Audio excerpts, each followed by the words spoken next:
Part 2, Bruce Feldman, Fox Sports, SI.com on next year's draft class, the Josh Rosen tennis story that Simmons and I kind of murdered on the podcast we did for The Ringer last week.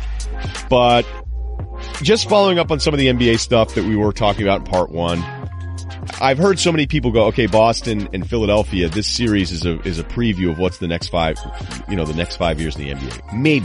Maybe. And on paper right now, it'd make a ton of sense. I mean, between the Sixers getting Kyrie and Hayward back, and the fact they could probably trade. What was I just saying? The Sixers? Yeah, that'd be impressive. That would be weird if the Sixers. Although Sixers would probably pull off some weird stuff with cap space. Hey, they have exactly. Right. So, excuse me, the Celtics. Thank you. Great job on the correction there. The Celtics, Kyrie, Hayward coming back. The growth of Tatum, Brown, Rozier. You know, the smart decision that they have to make. Horford. I mean, they can get really aggressive. Then there's this Kings. Excuse me. Yeah, it's not the LA Kings. Shout out to my guys. But I mean, the LA Lakers pick, that ended up being the Sacramento Kings pick, which if you look at the life history of this pick, that could be another Sixers pick that's insanely high, but was also traded in the deal looking back on it, which seemed like a massive price to pay to move up from 3 to 1 when this last draft was this deep. And obviously in hindsight, it's not fair when you look at it and say, well, wait a minute, you know, Tatum, you got Fultz and traded a first round pick that could be insanely high. And so the Celtics could end up with that pick. The Sixers could end up with that pick. So who knows what these off seasons are going to be. But I would remind everyone, I just don't know why with sports, why we never pay attention to history, in that every time somebody goes, oh, you know, this is just going to happen. It doesn't. You know, it does happen sometimes, but when it's the long view thing, like Van Gundy saying the Warriors are going to win the next 7 or 8 titles, they may not win it this year. When it may have been the 4th year and it's still a chance it could happen, the 4th edition of Warriors and Cavs, and then you have, you know, football guys like, oh, NBA's stupid, so boring. Like, yeah, you know, look, the NBA has some stuff that's annoying, a little petty, a little soap opera-ish, but what if I told you there were 9, 10 people that sat in a room and voted on which teams got to play? Like, how stupid would that be? And I love college football, but just in a vacuum, that whole idea, yeah, we just have these people watch a ton of games, and, you know, 3 of them are slackers, and they vote on who plays in the national championship. And even though I thought they got it right this past college football season, but the point is that it may not be Warriors Cavs, and people wanted to act like this year sucked before it even started, and it hasn't sucked. This Houston thing's been incredible. This Philly thing is one of the greatest. It has a chance to be one of the greatest stories in the history of professional sports. It really does. Like, this is. Like, when you think about what could happen with Philadelphia, and you're like, if they're in the finals, are you kidding me? But here's what's more likely going to happen. Instead of 10 years of Embiid and Simmons, it probably won't be. You know, is it going to be 5 years of it? Is it going to be 5 years with Boston and the Sixers duking it out here? I mean, I kind of hope so. I grew up on this series. I absolutely love it. They've played each other in the playoffs 19 times. Celtics are 12-7 against them, but they've only played 3 times in the past 32 years. And the sneaky weird thing is I used to love Dr. J and that Sixers team in the beginning, and then I loved Charles Barkley, and then my father was so annoyed with me, and then of course once it kind of got it out of me, and then was like all Boston guy, the Celtics stopped winning. That's a little dirty secret I haven't shared with a lot of people, but I'm opening up as I get a little bit older. But for anybody that goes, well, no, the Sixers, like, we got this is who it's going to be, Fultz is going to be a stud, maybe all these things happen, but there are so many fan bases, Cerruti, that would tell you, oh yeah, you mean like my T-Wolves in 97 when it was KG and Steph and Hakeem Olajuwon, Barkley, Drexler, Mario Ellie swept them, and then all Barkley and those guys did from the Rockets said about KG and Steph, and I'm talking about Marbury here, not Curry, that'd make him super old and that'd be weird. But they were like, it's just kind of funny because there's certain things I do remember as talk show topics back then before we had the mass talk shows that we have today. But it was, oh, dude, KG and Steph and Barkley being like, those dudes are going to be nasty. And that he even said it. They swept him, and he said he went up to him, and you could see it. You can find this footage. He goes up to those dudes at the end of the series in the first round and is like, hey, you guys just keep doing your thing. He's like, I told them, like, they're next. Nope, because Steph doesn't get the max that KG gets. And speaking of 97, the Bullets, they had Weber and Juwan Howard, both at 23 years old in 96-97. They were both basically 20-10 guys. Rod Strickland was 30. And by the way, NBA players love Rod Strickland. NBA players, like, you want a name of a dude, you're like, who didn't get enough love that was just flat nasty out there? Sick. Couldn't do anything with him. Rod Strickland's the answer every single time. Write that down now. I don't care where you are. Send yourself a voice message. Rod Strickland. So that Bullets team plays the Bulls. They get swept 96-97, but no big deal. These two dudes are 23. They get swept by Jordan's Bulls at the end of this Bulls run here, so they're going to be good. Or a year later, Weber's going to be in Sacramento, traded for Mitch Richmond and Otis Thorpe. Or Oklahoma City fans, they're sitting there in 2012 being like, all right, we got 10 years of Harden, Westbrook, and Durant, and we're going to, or Harden's going to be out, and Durant and Westbrook, Durant and Westbrook are going to exchange injuries at certain times. You're going to blow a 3-1 lead, and then Durant's going to bowl. Look, it happens all the time with these teams. We're just thinking, all right, foundation is solid. This is what it's going to be. So maybe it is Simmons and Embiid, but, chances are Embiid's, I don't know. Who knows? I don't ever want him to get hurt. Like, people that have given me a hard time about the contract thing, I don't want him to be hurt for me to be right because I love watching him play so much. But I think it's fair to put Embiid in I still worry about the guy every single time he falls down. That is my take on that deal. I'm going to pick Cavs, even though I think the Raptors are better. But I'm basically picking the Cavs, Rudy, because I can't imagine picking the Raptors, having them lose to Cleveland, and how sick I'll feel because I don't trust the Raptors. And I think the Cavs are in their heads a little bit. The Raptors should win this series. They've been the better team all season. I think they were the better team in their playoffs. The Wizards are a weird 8 seed. I love Markieff Morris after the fact, also pointing out that he thought the Wizards were the better team. If you need any more evidence why that team will never get it. I know Giannis said the same thing, but I kind of believe them. So, yeah, I'm going to go ahead and pick the Cavs against the Raptors, and I hate doing it, but I'm only doing it because I can't stomach the idea of picking the Raptors and having them lose. You know what it just made me think of? Speaking of Bill Simmons, like his theory, his best player in a series theory, has taken a hit this playoffs. Big hit. And it's nothing against his theory. Are you telling him he sucks? No, I genuinely agree with next week. No. You tell him that I'm a big fan. But hey, can't come on, Cerruti. Yeah, totally Cerruti says you're a your fraud. whole thing. Yeah, you're not. Yeah, your theories aren't legit. No, but I don't think his theory's bad. But like, Giannis was the best player in that series. Wall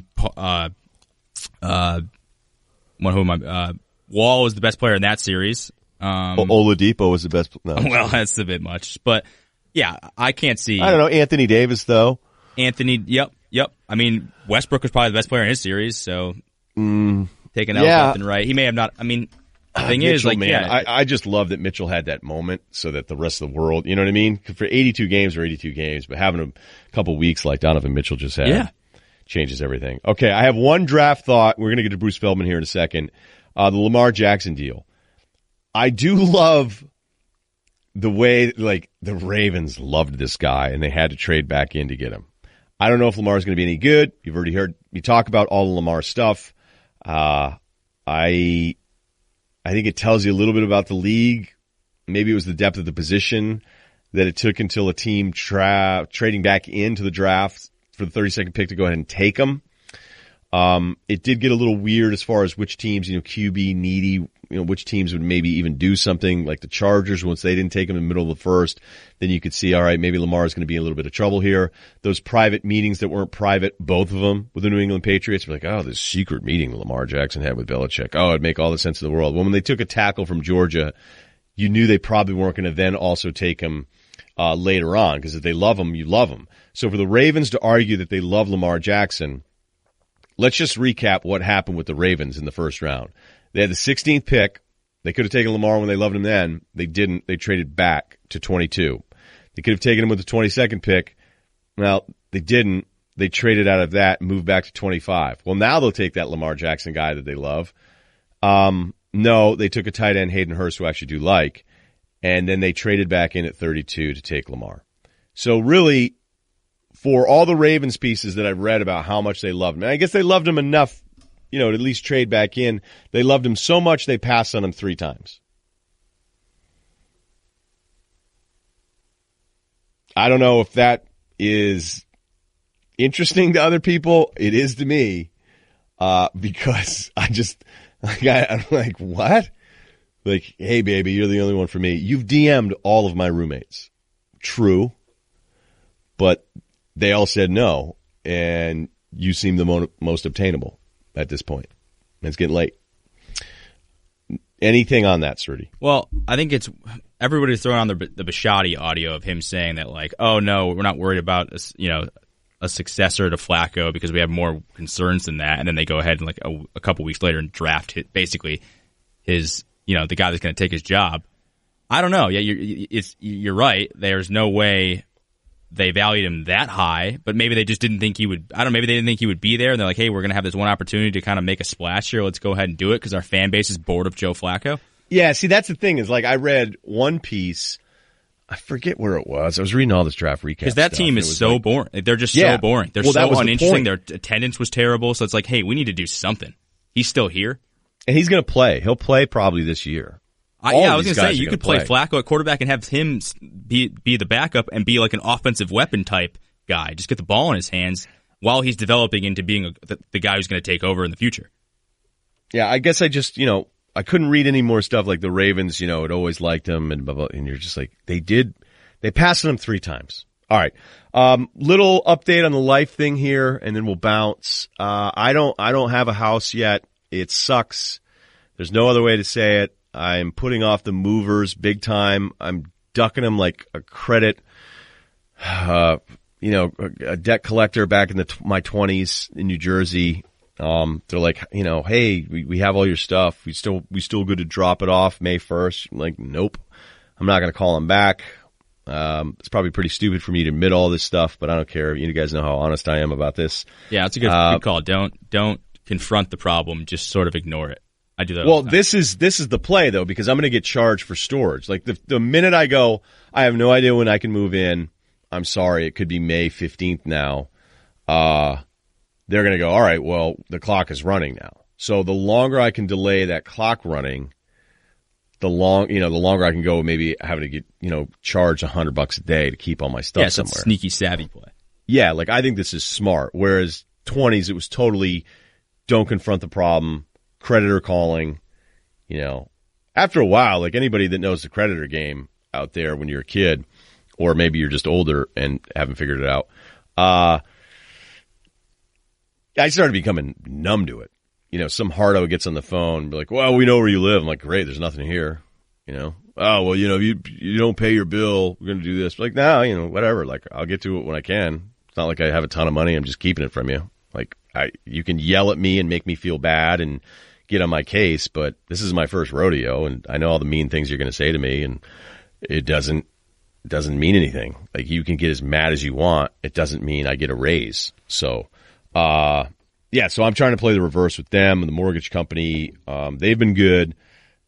Little frustrated about everything else, but there's not really much I can do. Like, getting super mad about it isn't going to make the house clear all these permits. So I've been I went up to Carissa's place in Malibu for a little bit, which that's the other thing is like, how much can I really complain when I get to hang out in a place in Malibu? So that's what I'm trying to do. Positive West Coast Ryan, ham in Malibu, played some pickup hoops, Manhattan Beach, not very good. Wait, what wasn't good? You or me. The run there? No, me. Is the run good? Me. No, I was just shooting around a little bit. Nothing. No, but like the games, like are the guys that play there good?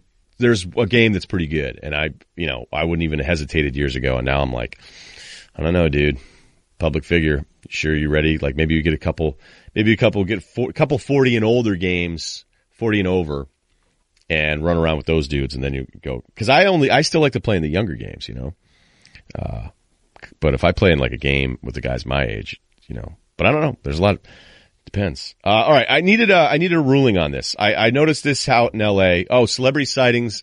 Let me see. The Equinox is loaded with athletes, all sorts. There's one athlete I can't remember who he is, and we both kind of look at each other a little bit.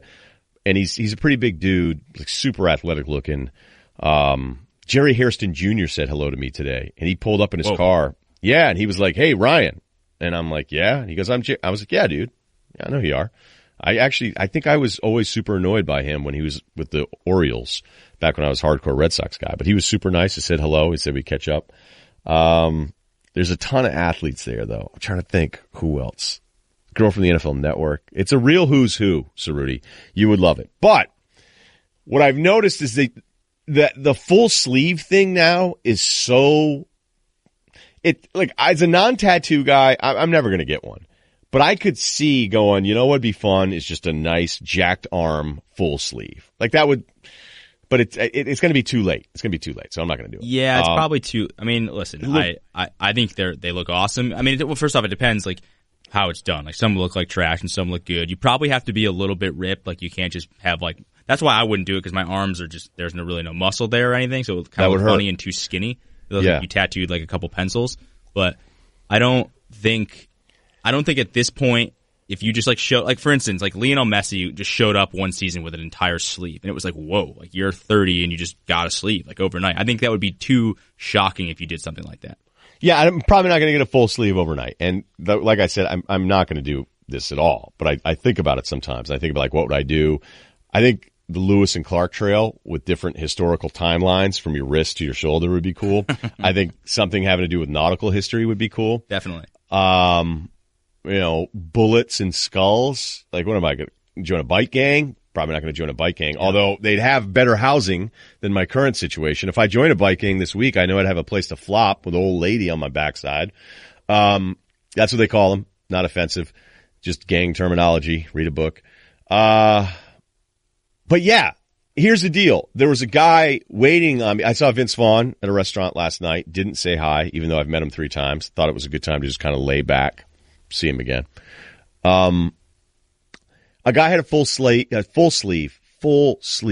and his right arm, like there needs to be a minimum bicep diameter for you to go full sleeve. And as you just pointed out, you kind of like you were the introduction to the novel that I was writing. Because it's so true. This guy had a full sleeve, and he looked like he weighed 130 pounds and was like 6'2". Now, that's like the skinny rocker type. That's a thing, too. Well, those guys are just like have like 0% body fat, don't really have a ton of muscle, but just have no fat, so they're shredded. That's okay, but you need to have a cool job to do that. I feel like you can't just be like a guy and have that, you know? Yeah. We got a bunch of questions. They're not any good anymore. I don't know what's going on. Although one question was great, and it said, would Russell Westbrook be able to beat up Russell Westbrook? And I think that's the best way to describe his game. Here's Bruce Feldman on next year's quarterback draft class, whether or not Rosen, in a book I didn't read, playing tennis makes him a better quarterback. And then I ask him about who's going to be at their place longer, Saban in Bama or Urban at Ohio State. And the answer will blow your mind. He's supposed to be my neighbor, but I haven't quite moved there yet, so we haven't hung out yet. But Bruce Feldman of Fox, if not the best, definitely one of the best, most plugged-in college football guys going. I want to ask you about something that Bill Simmons and I were talking about in reference to Josh Rosen in tennis in the book that then you accused me of not reading, and I never told you why I didn't read that chapter, but that's another story we'll tell you off the air. But what's up, man? It's good to catch up with you. It's been a while. I'm glad you were coming out to the right coast. Your life will be so much better. The only thing you'll miss is the Italian food. Everything else will live up to the hype. Yeah, I wish I had more of an Italian background family-wise, because I think I'd open up a pizza place right in Manhattan Beach. But you know what? We'll worry about that later. I got other things. I got to get be your plan B. Yeah, plan B will be Rise Pizzas down at the beach, but I need a bed and a mailing address before I can start taking over. All right, I was thinking about you for a couple reasons. I mentioned that, but I saw a few guys, and we did this when I talked to Mel Kiper here on the podcast as well, and starting to look ahead to next year's class. And I don't know if people really realize how bad it is, at least today on paper. And quarterbacks have a way of, the closer we are to the draft, the more we start finding reason to fall in love with these guys. But after what is, and still some of these guys won't be good, it's an extremely deep class in 2018. How bad, at least today, do you think 2019 is? It looks, at least right now, really bleak. And the one thing that I hate most about the way early mock draft stuff is that we end up really bagging on some of these guys, and some of them are college kids. You know, they're all college kids. But it's like, so all of a sudden I'm seeing, wait, Clayton Thorson from Northwestern, people think he's going to be a top 10 pick, you know, and right, just your voice alone, and I'm like, oh no, poor Clayton. Yeah, but it's that way, you know, so I'm seeing it. So I reached out to a guy I know who's a defensive coach in the Big Ten, and an NFL scout who I lean on, who covers that area, and he was like, whoa, I'm not seeing that. Where'd you get that from? I'm like, well, easy back. I mean, I got it. It was on Twitter. He goes, oh, okay. Look, I mean, that guy has NFL size, but the reaction I had heard from people was kind of more game manager. When you talk to people around the sport, I think right now the guys who would make some sense and okay, these are guys on your radar potentially could be first or second rounders. I think Jarrett Stidham, who is now at Auburn, he's a really good athlete. He's had a kind of a rocky path to get there. Right? But, did he just sit out too? Did he sit out the spring? He's been through a bunch. I'll just say that in terms of even since he's been at Auburn, it's been a little bit rocky there. But when he came out of high school, he's in the same class as Josh Rosen and Sam Darnold and Lamar Jackson. And by the end of signing day, he was considered by some people, some recruiting services, as the top quarterback in that group. I think he's a legit guy. Drew Lock from Missouri is another guy who you'll hear as a possible first-round guy. And Drew Lock to me is interesting because he was a really, really good high school basketball player, did all the AAU circuit, so he wasn't doing as much of the quarterback stuff. And when he got to Mizzou, he really wasn't coached his first year by a real quarterback coach. And so he was really rough around the edges skills-wise. And then he worked out well with Josh Heupel, and Josh Heupel compared him a lot to another guy who's a really good all-around athlete, Sam Bradford, who he'd worked with, and can do a lot of the stuff, can throw from awkward angles just because he's really athletic. Put up huge numbers last year against a really awful schedule. I mean, you looked at Missouri's offense, I think it was a top 10 offense statistically, but you started, digging a little deeper and go, man, they played some horrible teams in the second half of the year. And what I'd be concerned about with him is, especially with this buzz, because you're going to hear people talk about him like he could be a top 5 pick, which is entirely possible. But like I said, he didn't get really coached his freshman year as a quarterback. And now Derek Dooley has taken over as an offensive coordinator and quarterback coach, and those are roles he's never done. So who knows how well he's going to get coached this year. So to me, that would give me pause. And then just a couple other names that I think could be in the mix. Will Grier at West Virginia, former Florida quarterback. He's another guy who's a deceptively good athlete, was a really good basketball player growing up. Is he white? What's that? He's white, right? Yeah. He does. Yeah, he looks it like is Jesus a little bit. It is deceptive. But wait a minute, it looks like Jesus. He has to go in the first round. When I say deceptively good athlete, his dad told me that when he was in, doing all the AAU basketball stuff, his team once beat Grayson Allen's team in a big tournament. He could do 360 dunks. So I think when I say deceptively athletic, way more athletic than I think even West Virginia fans probably gave him credit for. And I expect him to have a huge year this year. He's got good receivers. The offense should be loaded. And he put up good numbers last year. So, I mean, he's intriguing. I could see him at least getting on the radar potentially to be a first-round pick. I don't know. He's not a huge guy, but he doesn't have the size that Rose and Darnold or certainly Josh Allen have. But I think he's somebody you're going to hear more and more of just because of the the system and the just the numbers he's going to put up. I'm going to give you a nice plug here, and then I'm going to come over and have you sign a copy of the book for me, if that's okay. Because I feel really bad about this being your friend. But the QB, The Making of the Modern Quarterback, that came out, was it 3 years ago? Or is it 3.5? Yeah, it's like 3.5 years ago. Yeah. Right? Yeah, See, I think it's something like that. All right, so I'm going to go buy a copy of it. I would encourage everybody to check it out. And I think the reason when you called me out, because I was doing a segment on tennis, not with Simmons recently, but I was doing this like a year ago on the radio show when we started talking about just tennis players and how weird they can be because they're isolated and they're by themselves all the time. They talk to themselves constantly. And I've played a little bit. I'm not any good, but I just know how weird I get when I'm playing the sport and how I start talking to myself. And you're in Manhattan Beach. It's where Rosen is from. We know about the family. We know that whole deal. What did you learn about him going and kind of focusing in on the chapter on Josh Rosen? Yeah, that's how he was wired. I mean, this kid grew up as an elite tennis player, and so it's thousands of forehands into the same, spot on the tennis court. So the hand-eye was really honed but also some of the stuff you were talking about on that podcast, and some of the stuff you were saying, before about the quirky, very isolated, insular tennis way. That was him for a long time in that sport.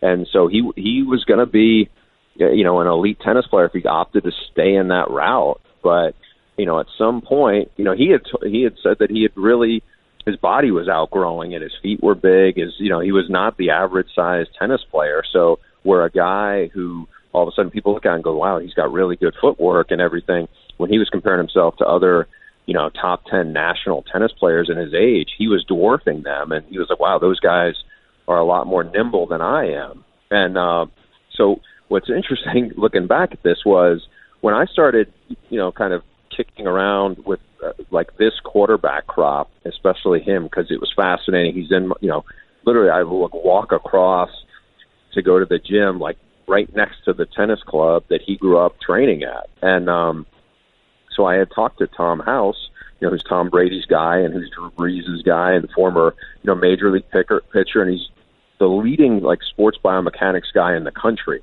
And I got to know Tom pretty well while working on the book. And I said, hey, I got this kid. He's a high school junior from like basically my town. And he grew up as a competitive tennis player. I mean, that was all he did for a long time. And now he's branched out to football. He's really talented. And I said, do you see the correlations of how does that benefit him?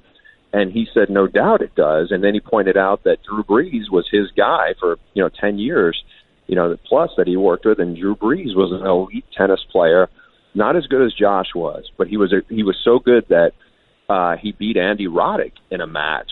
Now, I think Drew is a couple of years older than Andy, but still, I think it was like something where he was maybe 2 years older, but the fact that he could beat him, I think speaks to how good he was. And obviously, Drew Brees has phenomenal footwork for a quarterback.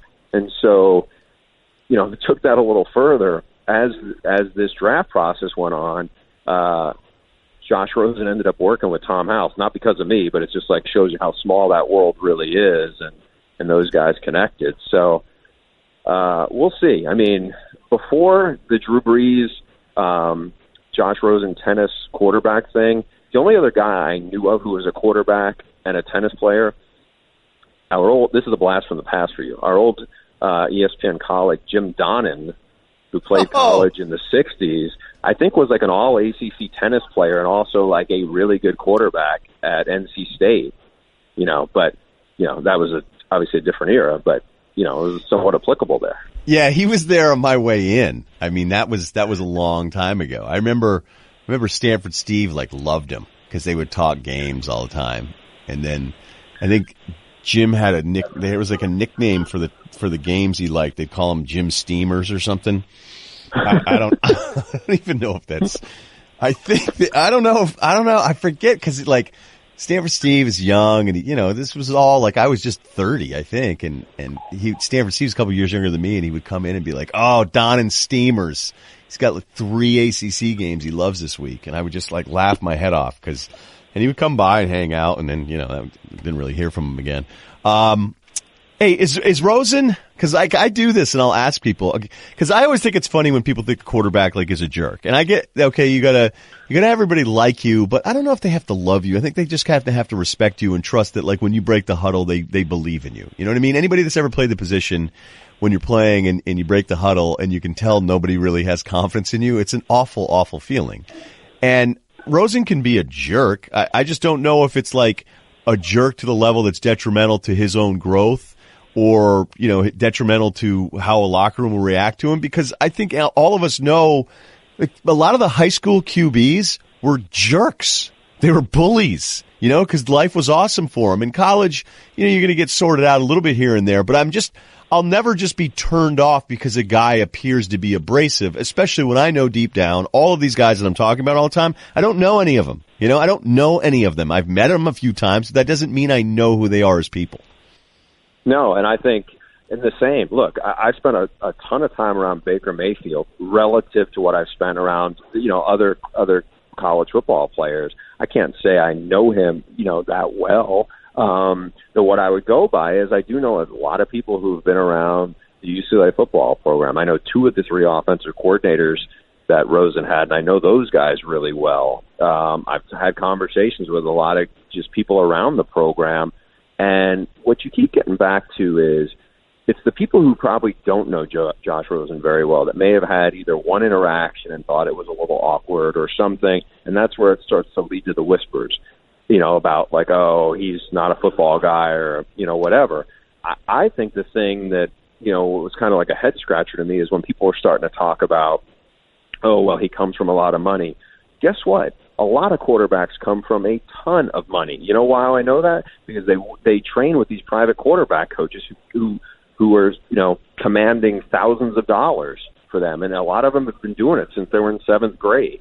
So that doesn't make him very different. Like I said, I think, sometimes people say, oh, he comes from Manhattan Beach or whatever, and there's a lot of rich places. I mean, USC's had a bunch of quarterbacks who come from, Orange County and pretty well-off places. I think there's a lot of guys who fit that mold where they come from maybe more than they are, more than a lot of their teammates are. And I just think people get so hung up on it because, you said before, it's like, people are looking for something with a fine-tooth comb, and if you want to believe it, it's there. I mean, I trust the guys who have, either worked with him or spent a bunch of time around him. To me, the biggest concern with Josh Rosen is this, and it's not toughness. I think it's just the durability factor. I mean, he had concussions. He was banged up. Now, the reason why I wouldn't say toughness is because I know one of the defensive coordinators in the Pac-12 told me, he was like, we blitzed the hell out of him. We blitzed him 46 times. He kept on getting back up. He's tough as hell. So it wasn't that, but it is durability falls into a kind of a little bit of a different category. And, we'll see how he holds up. I know he got drafted into a really good situation, though.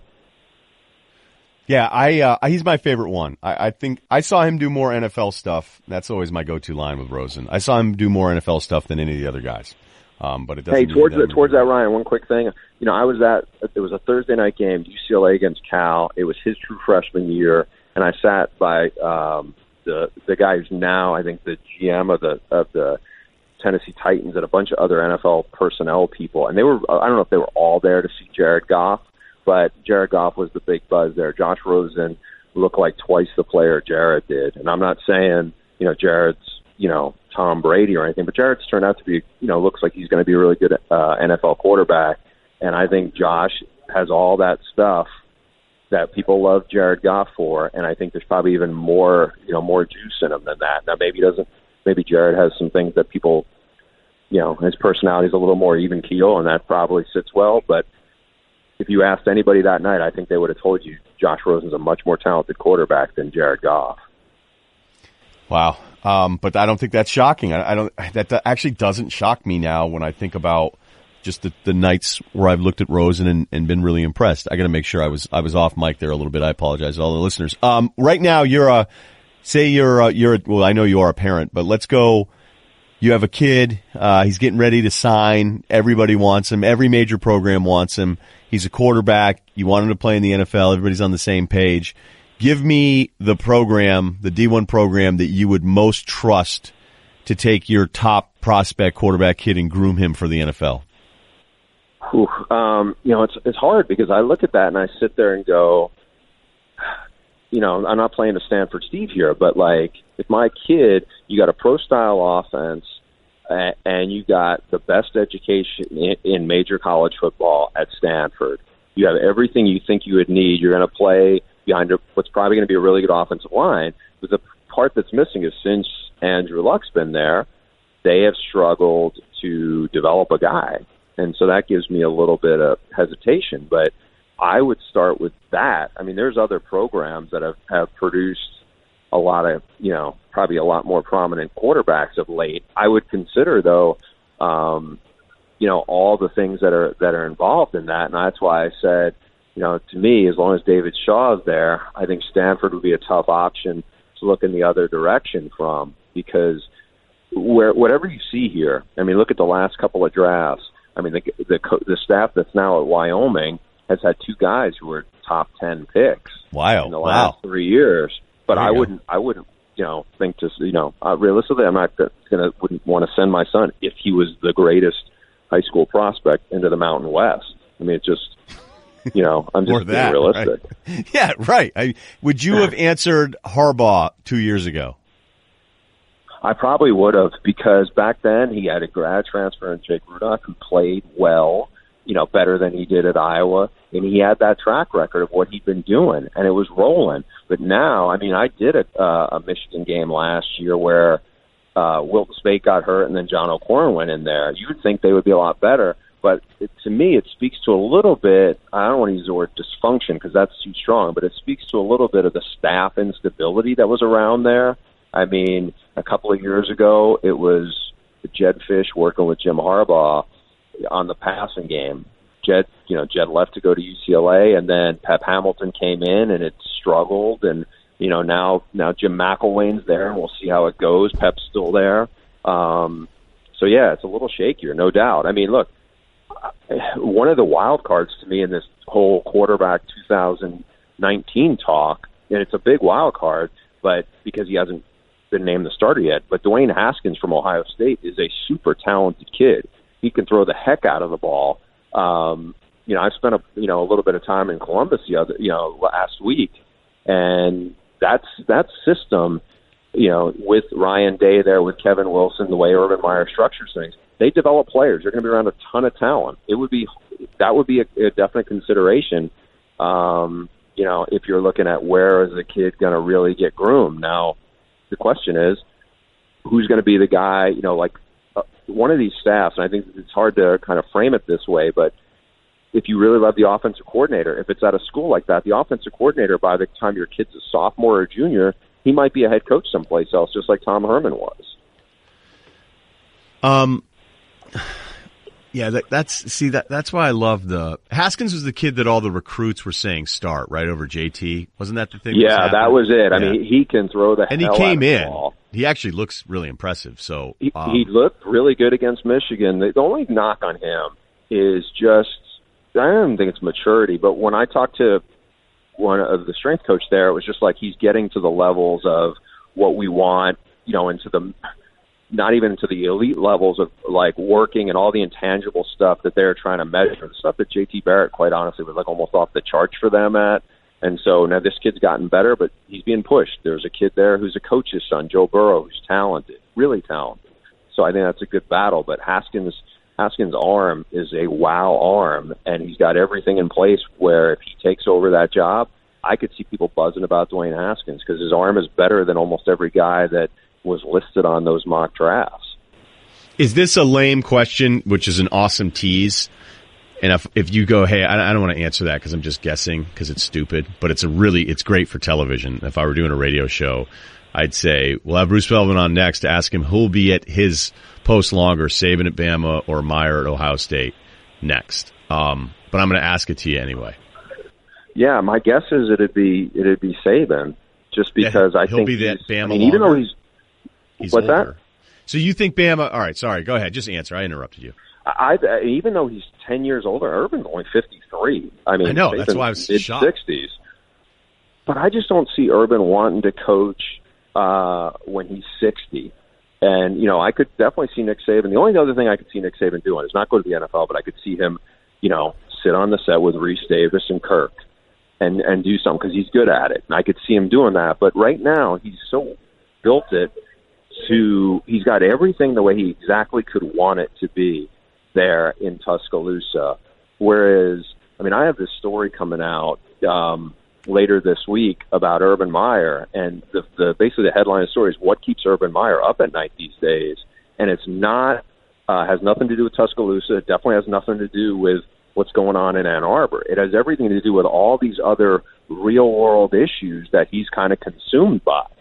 And it's almost like he's very frenetic in it. I just, I could see him coaching a few more years. I just don't see him coaching when he's 60, whereas I don't see what's slowing down Nick Saban at any point. I just think he's a football machine right now. Wow, I think that would surprise a lot of people because the age thing that you say there. Can you give us any hint on, I mean, your story's coming out, so I don't want to ruin it, but can you give us any hint and share anything on that Urban thing? Yeah, I mean, what it really is so we had my crew at Fox, we had Ohio State twice, And you go into his office on Friday afternoons, and the TV is always on to cable news, like 24-hour news. And he is just so, I talked to a lot of guys close to him on the staff and him, and we kind of just like almost like hit a nerve where he was really interested in talking about it. But he is so, again, consumed with all of this stuff. We're talking like Trump, world politics here? We're talking day-to-day this? Yeah. I mean, this is what he said. He goes, right now I have what he's called our 4 pillars. And he said it is the issue of the opioid crisis. It is the issue of anxiety and depression. It is the issue of sexual violence. And the 4th one was concussions. And he said, it's like, are we doing enough for our players to keep them on top of all these things? And so, when I heard the opioid crisis, now obviously I know a lot of college football players and just a lot of people are, get involved with marijuana. And I've turned on the news enough to know about the opioid crisis. But I said, how did it kind of cross into such a realm with him? And one of the guys he works with on staff just said, when he goes out on the road and he goes recruiting, he went to the hometown he was from it's Northeast Ohio, and that place is like, I guess it's overrun with it.